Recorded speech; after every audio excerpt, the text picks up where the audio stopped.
Hey everyone, it's Mindy Wood from Our Inspired Roots, and I'm here with Kristi Stone from Stone Family Farmstead. She focuses on helping homesteaders to plan and set goals. So I'm really glad you're here, Kristi. This is going to be fun.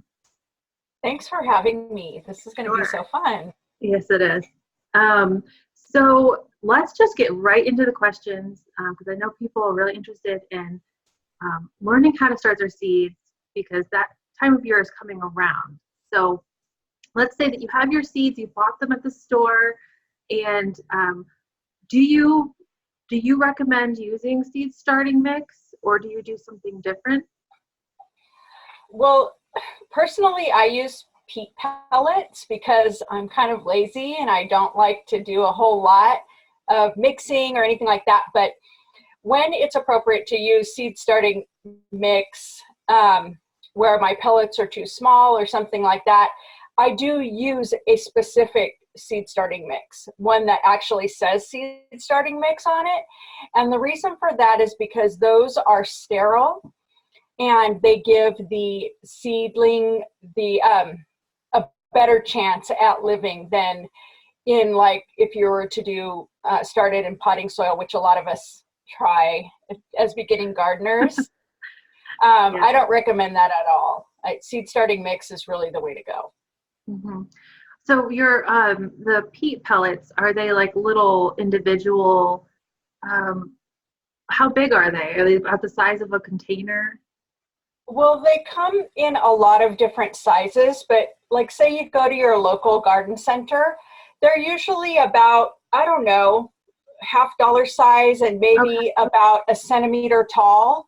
And the way that you use them is you pour warm water over them inside of their tray and they kind of blow up and they're probably about 1.5 to 2 inches tall and big enough to plant any seed. Okay, cool. And so if you have plants that don't fit in there, then you would use the seed starting mix. Is that what you said? Yeah, that's what I meant. Yeah. Yeah. So say you're going to, okay, say you want to plant more than one seed. And see, what I usually do is I'll plant like 3 seeds and then I'll break apart, the soil. So I have 3 plants. So I've done like singular effort for 3 plants.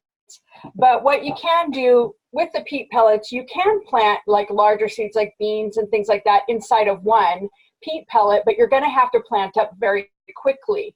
So if you don't want to do that and you want to save yourself that step, you could get like 3-inch pots. They make them out of peat or plastic or whatever. And then you can use your seed starting mix inside of there. And that will save you the extra trouble of having to plant up after a few weeks, especially for those larger plants or any of the times you want to plant more than one seed inside of a container. Okay. So you then would use like plastic or the peat or what is that other the kind of one that crumbles apart? I can't think of it right now. But that those are the things that I've normally used. So I will probably check out the peat pellets and see if I want to use those because that sounds like really easy. And I'm all for easy. Me too, especially if you want to plant a whole bunch of things. It's nice to get those flats, those 72 flats, or even the 36 ones, where you're just, planting them all at the same time in the same container and it comes with like a little dome top and everything. But yeah, the peat pellets are really cool for really easy. But again, as you become a more seasoned gardener, seed starter, I should say, you'll be able to tell what works and what doesn't work for you. And there's going to be some times where, you're going to want to use, um, just the peat pellets because you want to hurry up or because you just prefer them. Or maybe you're going to have some extra seed starting mix or you want to try your hand at mixing your own. And then you're going to want to use a flat, where you can fill up all the cells, or pots if you have those if you don't feel like buying something new every time, and you don't want anything too fragile. So there's a lot of different ways to do it. All of them are right as long as you find the one that fits your gardening style. Right. That's a good point. So do you actually, sorry, I had a question in mind. You said that you will plant more than one seed in each container. Did you say three? You usually do three? Yeah, okay, so I'm kind of cheap where if I have peat pellets, and they're small seeds, I will plant 3 in a triangle, like at each point of the triangle, right? If it's like tomatoes or peppers or something like that, and then I'll quickly plant them up, after a while. After a couple of weeks, I'll plant them up. Sometimes if I don't feel like doing that, I don't want to do the planting up for a while, then I'll just do one. But in larger pots, like the 3-inch pots, if I don't use peat pellets, I'm using 3-inch pots, whether they're peat or plastic, because those are really good for planting like 3 separate seeds. Even if you have large seeds like beans or pumpkin or something like that, it's really easy to plant 3 at a time or 2. It just depends on how much work you want to do later and how quickly you want to plant up. Right. Yeah. I've heard some people recommend putting more than one seed in each hole, and I don't do it that way because I don't. If both, say you put 2 seeds in and both grow, and you have to try to pull one out, and then it can sometimes pull the other one out too. So your way of doing it is a really good idea. Right. So you can do it that way, though, if you want to if you're afraid, well, let me back up a little bit. If you're buying brand new seeds this year that are packaged for this year, I wouldn't even bother putting 2 seeds or 3 in a hole. I would just put 1 in each hole because generally speaking, they're all going to germinate, And so, but if you save your own seeds and you keep them, for a couple of years, or you buy them and keep them for a couple of years, the germination rate is going to be lower, So in that case, if I'm planting last year's or the year before's seeds, I might put 2 or 3 in a hole. And then instead of trying to take apart the roots or whatever, I'll just snip them off right at the soil level, whichever one looks, or whichever ones are not the best looking ones, most vigorous looking. That's a great idea. And just to flop back a little bit, did you say you've made your own seed starting mix? Have you ever done that before? Yeah, I've done it before with like vermiculite or perlite, peat moss, and there was another thing but I don't normally do that, no, because I'm usually kind of in a hurry. And also the thing about peat pellets is that they're so much easier to move. They're usually in flats, and so you can move them around. And even if you do like your whole flat, I usually use the square 36 up ones, and they're easy. The peat pellets are easy just to pick up and move into a different flat. I'll talk a little bit more about what my lighting system is, but that's the reason why, because I want them to be easy to move around. I want them to take up little space, or at least uniform space to everything else, so that I can fit everything in where I need to. So. Okay, cool. And do you, so I've done it many different ways. The first way that I would plant seeds is by putting a hole, like however the depth is on the packaging, put the seed in and then cover it. But I've also done it where I just put the seed in and don't touch it. Which way do you do it? Okay, depending upon what size seed I'm working with. So say I'm planting chamomile, which has the tiniest little seeds, like smaller than fleas even, And so I usually will get them in my hand, a little pile of them, and just sort of do this over the top of the soil. And I don't cover those at all. I just make sure to water them, I just spray them with a spray bottle so that they get wet and they stay wet, not waterlogged, but just, damp. And they'll just all come up right on the top there. If it's tomatoes or peppers or a smallish seed like that, I usually will put them down about 1/4 inch. But one thing you can do with those, instead of like putting them down 1/4 inch and then like packing it down, you can actually, especially if you're using seed starting mix, you can grab a little bit of seed starting mix and just kind of sprinkle that right over the top, which is really a nice thing to do. But you want to tamp it down just a little.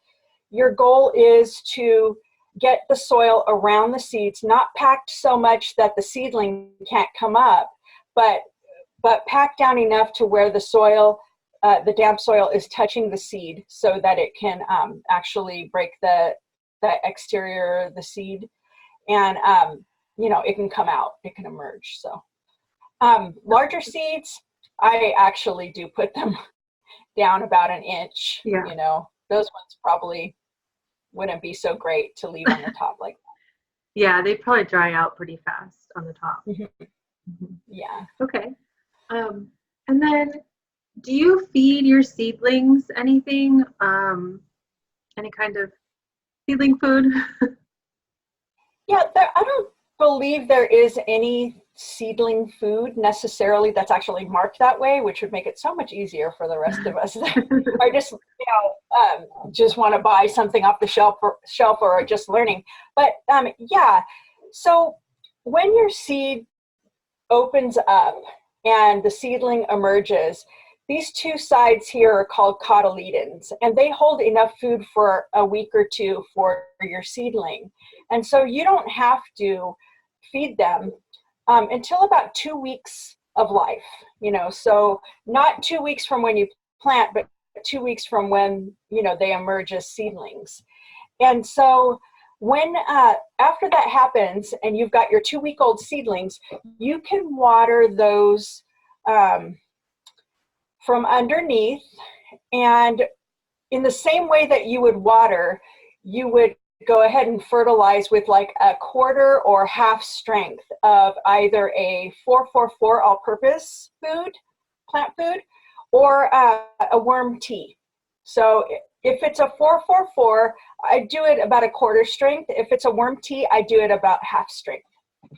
And can you just tell everyone what a 4-4-4 is? Okay, yeah. So when you're shopping for fertilizers for your plants, you'll see on each box one group of 3 numbers. And one of them is the nitrogen, one's the potassium, and one is the, I am drawing a blank.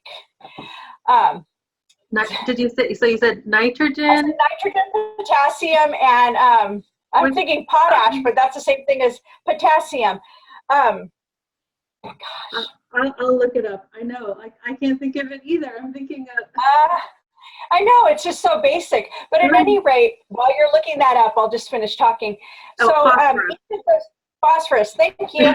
So each of those numbers indicate that it's got, 4 of each of those. So an equal amount of each of those. And that's just an all-purpose food that you would be able to use for any plants, and they'd be able to get some nutrients from it. But the other ones that have their numbers in any of those places are for plants that need a special nourishment, like more phosphorus or more potassium, more nitrogen. And so anyway, that's for a different interview. But at any rate, that's what that means. Okay, great. Thank you.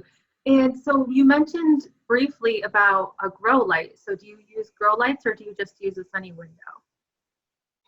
So I use a grow light box. So that's because I'm cheap, and I like to have a couple of grow light boxes for the seedlings that are graduating to the next, the next box. Okay, so in each box I can have the plants the seedlings at a specific level or closeness to the light.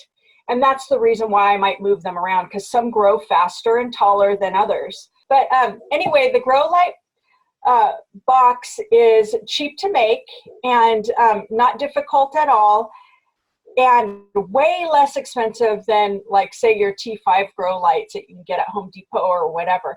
But they're also more of a confined space than, say, using a long light. I would recommend using either one of those kinds of setups, or even just a small grow light. You know, if you're just going to grow like a couple things, you know, just a little table grow light you can get on Amazon or something like that. Just something that is going to give the right kind of light to your plants. And the problem with using a sunny window is that your plants often will have to reach too far to get the sunlight that they need, and then they'll end up becoming these really long, spindly sort of plants, and that's called leggy. And so you don't want that. It's not that you can't plant and get harvests from leggy seedlings. You can.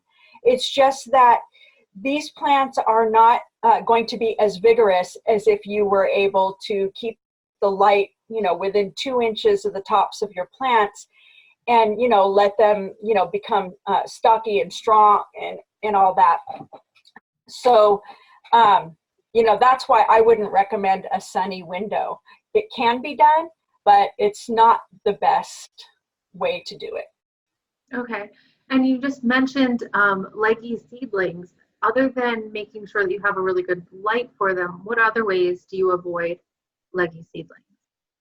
Mostly it has to do with the light. So basically, I would just make sure that when you have your, whatever your lighting system is, just make sure either you're lifting up your plants to about 2 inches from the top, like 2 inches between your the top leaves and the light itself, or, you know, you're bringing it down, you know, to about within 2 inches of the tops of the leaves of your plants, and you should be fine.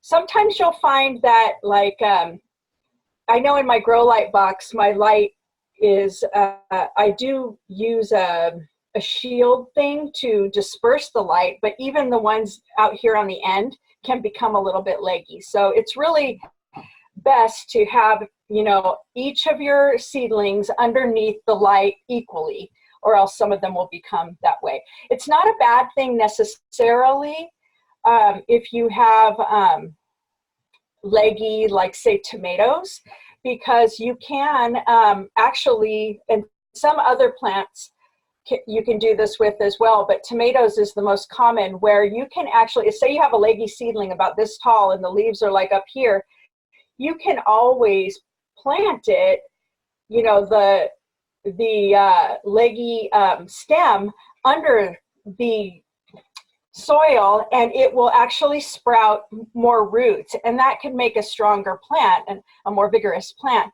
But, you know, generally speaking, the light you really don't want to skimp on. Okay, and that just made me wonder if, so if you do have leggy seedlings, is there a way to fix that other than to kind of bury the plant a little deeper? Or is it kind of like once they're leggy, they're kind of, yeah. Yeah, once they're leggy, they're pretty much leggy. It doesn't mean they're a lost cause. It just means that they're just not going to be as vigorous. And there are, like tomatoes, some that you can sort of correct it, but generally speaking, you know, they won't really be completely corrected. Got it. Okay. And I skipped a question, so let's go back. How do you keep seeds at the right germination temperature, or do you? And the reason I'm asking is because I do not do this, because I'm a lazy gardener and it's just not been something that I've focused on, but I know that a lot of people say that it's a really great way to have like really good. Right. So depending on the kind of seeds that you're planting, they'll germinate just fine without heat, and then some just won't ever germinate, So like the ones that customarily seem to need heat are tomatoes, peppers, herbs, and things like that. Because I start my seeds inside of a grow light box, that actually holds in all the heat from the light and then holds all the moisture in the same way that one of those flat peat pellet containers does. So it serves both purposes. So because I do that, I don't usually have trouble with seeds germinating at all. However, if you're not going to use a grow light box, you don't even have to put light on a lot of seeds, to get them to grow. But what you can do is you can put a heat mat underneath it, and that keeps a stable amount of heat 24/7, So for sure I would use a heat mat for tomatoes, peppers, and herbs, and any other seeds that need some heat coming from underneath. But generally speaking, just using a flat, with a lid on the top should be good enough. So my last question is, if you could leave the viewers with just one piece of advice, what would that be? Don't skimp. Don't skimp on seed starting at all. Seed starting is a place where you don't want to cut corners or whatever until you know what you're doing and why. Okay, so make sure you buy your sterile seed starting mix. Keep things sterile, follow all the rules until you can get it together. Buy the stuff, don't try to use your sunlight in your windowsill if you feel like you're going to need this food, to feed your family. Don't do that. If you're just playing around, it doesn't really matter. But if you're trying to grow food for your family, I would just go ahead and splurge for the stuff that it takes. It's a little more expensive, but you'll get a way better outcome and a lot less trial and error. Yeah, I would agree with that. And also, just you're investing some money up front, but you're going to have a lot more at the end of the season, so it's well worth it. Yes, I agree. All right. Well, thank you so much for being here and talking to us about seed starting and all. I've learned a lot, so thank you so much. Okay, thanks, Mindy.